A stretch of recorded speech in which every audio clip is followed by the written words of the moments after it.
So regarding just the deficit that's been ongoing, how is it that there has been this continuing deficit for so many years? What have we been spending it all on?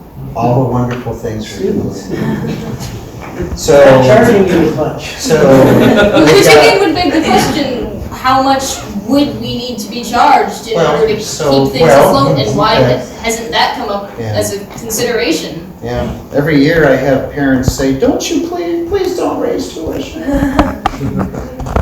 It's a real, get them from all sides, folks. Don't you dare raise tuition, but we want to do all these things. It's just, it's a real sticky word. So, what we've been averaging for a deficit historically has been about $500,000 a year.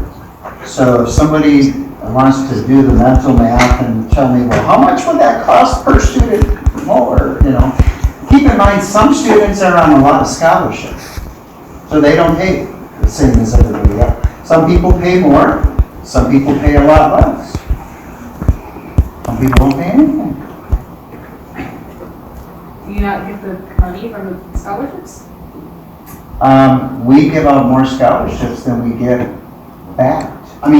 So that endowment spends out X amount of dollars, about $1.3 or $1.4 million, but we give out $2.5 million of scholarships. I call the rest of that funny money. Here, you're breathing, have a scholarship. Because, will you come for this? No. Will you come for this? Okay. So sometimes we give out scholarships even though we don't have money to back them up. Quick comment on scholarships. None of our athletes get scholarships, correct? Correct. No. And when I was a student at Bethany, most of our athletes got scholarships from the college. It wasn't a lot, like $700 or $800. But the tuition was a lot different in 1932. You mean specific? I'm not. I just want to see if you're paying attention. Do you have a I question? just asked if that referred to specifically athletic scholarships or if it meant. So back when Bethany was a junior college, it gave out scholarships. But since we've been NCAA, we can't. Okay. So since about 2000. You've been waiting. First off, thank you for saying and discussing, and I appreciate the fact that you were giving us time to speak. Emily, I really appreciate that, and I respect you a lot. And listening is happening on all ends. And I would like to say to us, several times, President Pfeiffer said, what else could we do? And like, anybody in the creative department knows, one of your strengths is problem solving.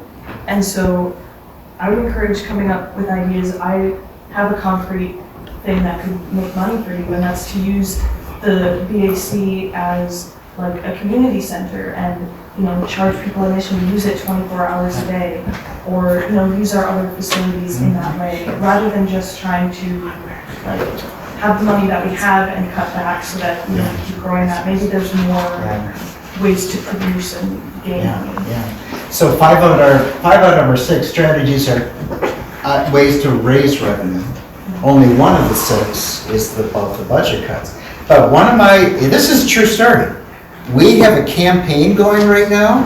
I'm selling walking memberships to senior citizens in the track for the winter. How about it? $75 from now until, I think, April, you can walk in the track. So I'm selling memberships. Yeah, so we have a person, his name is Nick Neubauer, who's the director of that center. He's supposed to raise in rental fees, community rental fees.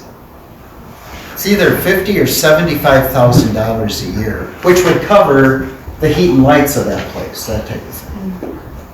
I also just would like to point out that you have an incredibly resourceful and intelligent student body to use as a resource for generating ideas for, helping the school that we care so much about. Yeah. So maybe I should call on you to, let's figure this out. Okay, okay. Quick comment on BAC, the rental fees. Daniel Lundell just told me yesterday that The rental fees right now in the BAC cover 50% of the operating costs already. We just started. So we just started, but we're trying to get that where we cover our costs every year, so it's not a burden. Okay, Yeah. you've had a turn. Thanks again for your time. I'm going to bring it a little bit back to the liberal arts question, because this is something I am immensely interested in. I have a passion for interdisciplinary studies as my major, for the liberal arts, for the pursuits that make us most truly human. And I understand and I really appreciate the liberal arts model that's been put forth with Bethany's mission, that it's something that is not just subject related, right? I mean, the subjects are a huge part of it, but it's also a general spirit. The liberal arts is something that is a quality that is shared among all disciplines in a good liberal arts college. Yet, a lot of it does really relate to the fundamental studies.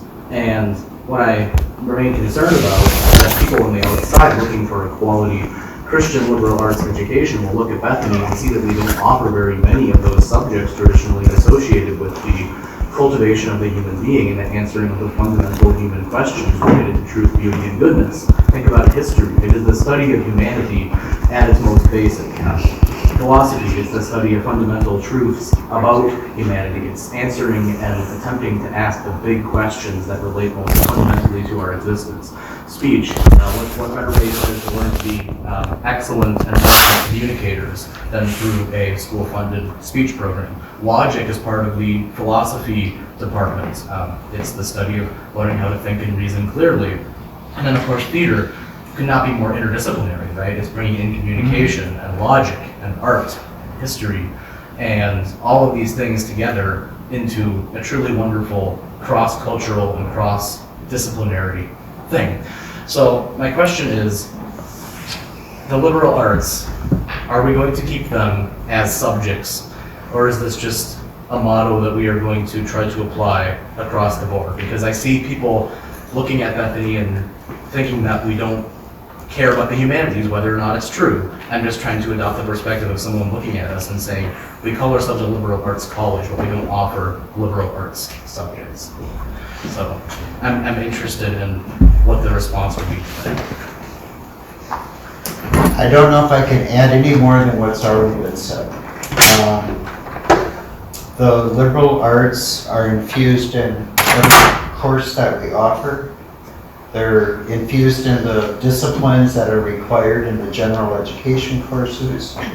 And then they exist in those majors that we do continue to offer. And for you, they're still going to be here. I wish if we could figure out a way, if we suddenly had the resources, then, yeah.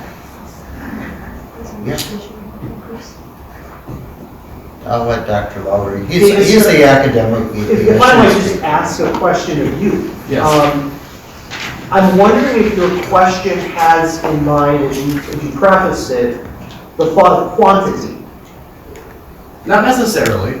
I was thinking of quality as well, but yet I'm also concerned with the disciplines, with the areas of study and inquiry that are traditionally understood to be forming the full human being. For background, I worked in the archives this summer as an intern under the excellent Erling Teigen, and I conducted a research project during that time to fulfill those requirements, in which I looked at the history of Bethany's liberal arts mission, how it's evolved from its first founding in 1913 onward through Dr. Obasaker, that amazing person without whom we probably would not even have this place.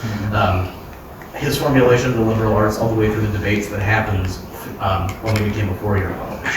And the threads I kept seeing through there were, yes, a question of quality that applied across disciplines, but also definitely something that related to subjects that are being studied, that the belief that there are fundamental inquiries that are fundamental. I just repeated the word fundamental. I meant to say that there are basic fields of study that are non-derivative.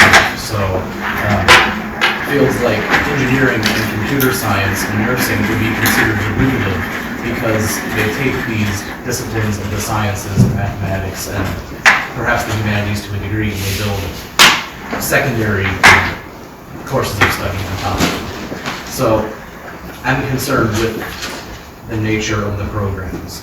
And the disbelief that there are certain areas of study that are worth pursuing simply because they are good in themselves and they lead to ordering the mind, heart, and soul. I hear exactly what you're saying, I think Dr. Lowry too. I think his quantity question, why don't you follow? Well, Davis, there's a lot I want to say, and there's a lot of people that want to talk, and you've been patient with it. I wonder if your question might deserve maybe a one-on-one, if that's okay, or do you feel that I should stand and deliver amongst the group here? I'm trying to understand. I would love to hear your answer amongst the group. Sure. The key core questions, I guess the reason I asked about quantity is that, yes, some of those courses that might be philosophy-based courses, PHIL prefixes and things like that, will ultimately in time probably go away as part of the reduction of the philosophy minor.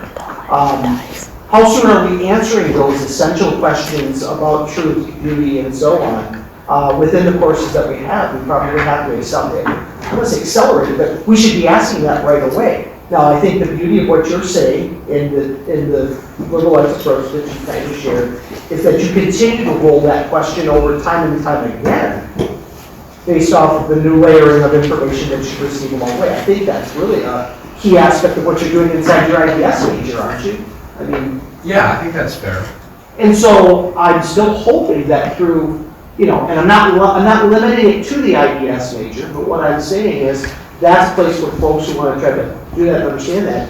In the selected majors of study, can they still get at those questions? Yes, we lose some of those upper level philosophy courses, but can the pursuit of understanding truth, beauty, and so on be found in those majors and packages and opportunities while still offering a solid liberal arts approach for every student here that might be looking for it through their other major of study? I admit, I feel like I'm sidestepping the question a little bit, but I'm not answering directly, but that's what I think we are right now, is trying to understand it from that perspective. No, and I didn't think you were sidestepping the question at all. I appreciate the response. I just want to say, I fear for the future of the liberal arts here if the subjects that are traditionally considered to be parts of the liberal arts are discontinued, because how important really is that more overarching liberal arts mission for our college? Will it gradually start to fade away as those subjects fade away? So what would be your suggestion? Bring them back, and then what? Bring them back and promote them, and And we have a bigger deficit. yeah. Well, and then how do we stay afloat? again, I'm totally sympathetic to all of that, and I certainly don't want to go up here and offer you an alternative. I appreciate the concern, Dave, and I appreciate the question, and it's one of those things we have to Yes. wrestle with. I